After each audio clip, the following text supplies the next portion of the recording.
What up, YouTube? So today's going to be part 3 of the Acura Rsx k20a2 swap with auto to manual conversion. Today we will be putting on pretty much all the manual parts that we need to use. So we're going to begin to the shift linkage first. We got to take down the shield, the exhaust shield, so we can get the linkage through there, through the tunnel. We also got to do the drilling out of the clutch master cylinder through here, back here.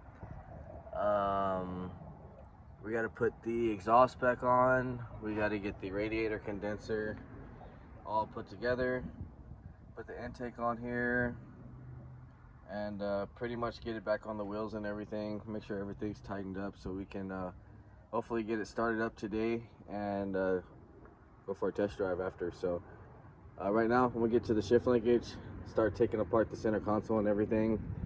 All the automatic stuff pretty much is going to be getting taken out right now. So I'm going to take that out, start getting the shift linkage in, get the new boot. That's we're going to have to get a shift boot on here, put that on here as well, and then we'll go from there. Alright, so we're back, and right now we got our shifter cables in with our bracket. I got to go get some pins right now to get the cotter pins in there so we can lock it down. I got the shifter cable and box obviously installed, so center console is out with the shifter box.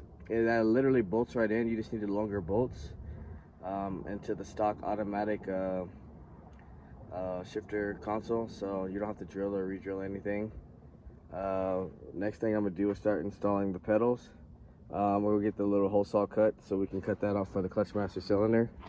Once that's done, we'll install that with the hydro and the slave master cylinder, and hopefully we can bleed that up, finish the exhaust, and then we're gonna start putting the heater hoses back on here, get the AC condenser and radiator, and just start finishing everything up. We'll try to get this thing on the ground, start it up, and then we got to do some rewiring as well. So I'm gonna go ahead and start knocking out these pedals real quick and get the drilling going and all this other stuff, and we'll come back. All right, so we're back now, and we got a lot of things actually done. I went ahead and I got my cotter pins and everything, so the shifter is completely bolted in and everything ready to go. I actually did get the slave cylinder, the line, and the clutch master cylinder installed after I drilled the hole, so that's ready to go. So I can show you guys the pedals real fast. So all 3 pedals are installed, and wasn't too bad. There's plenty of room to get down in here without you know, having to move the dash or anything, so that's cool. I also got the center console in with the shift boot and everything, so that's shifts really smooth, just like it did in the other car pretty much. Got the new cluster in here, so got the Type S to match the actual engine and everything, so it can rev all the way up. Next thing we are going to get to is the wiring, so let's jump over there real quick.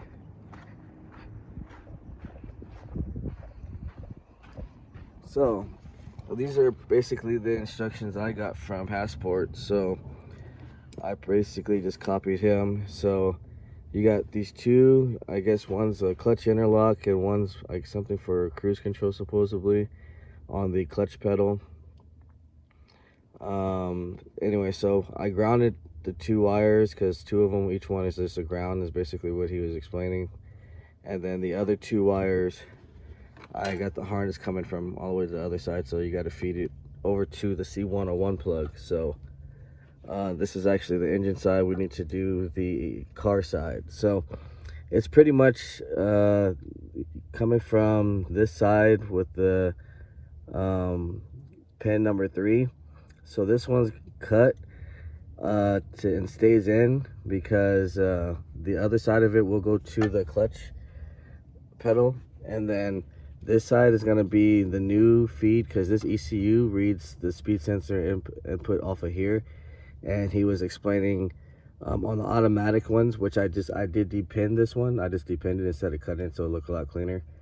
So I depinned this one, which is this right here, and we're gonna run this because this is where the speed sensor from this car signal came from. So, and then we're gonna bring that to over here. So I'm gonna stretch the wire over here, get this wire right here, and this wire right here. This is number 6.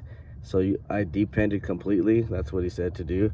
And then we're gonna run that to the clutch interlock. So I believe this one is the clutch interlock, and this other one is for pin number 3.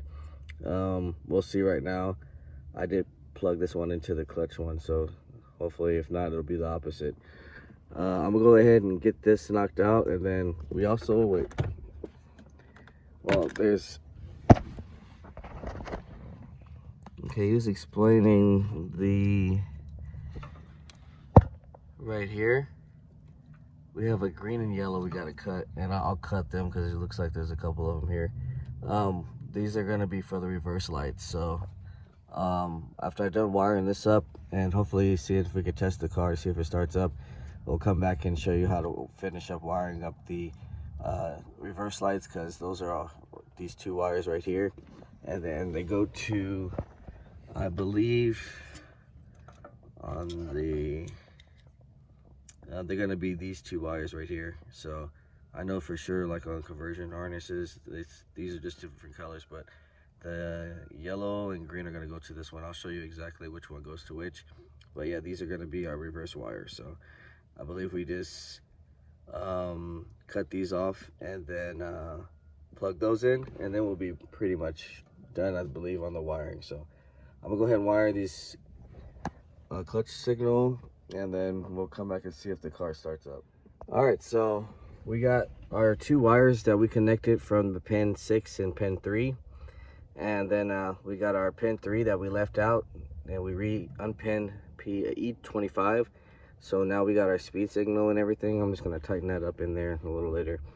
The reverse wires are the first 2 ones. They're always next to the speed sensor. So the green one goes to the blue with the black stripe, and this yellow one goes to the black with the red stripe or orange stripe.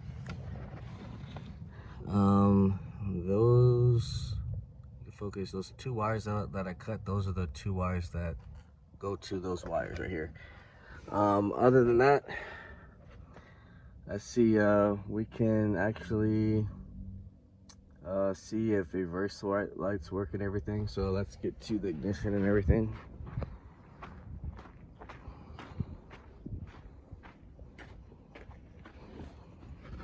All right, so I do have the original key and matching immobilizer plugged in to the Type S ECU, so that's how I'm gonna get it to start up.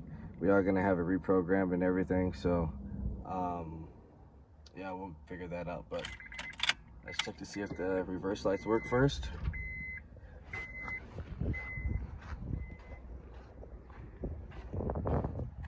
And they work good, so that part is good. Put it back in neutral. Now let's check our neutral switch and see if that starts up.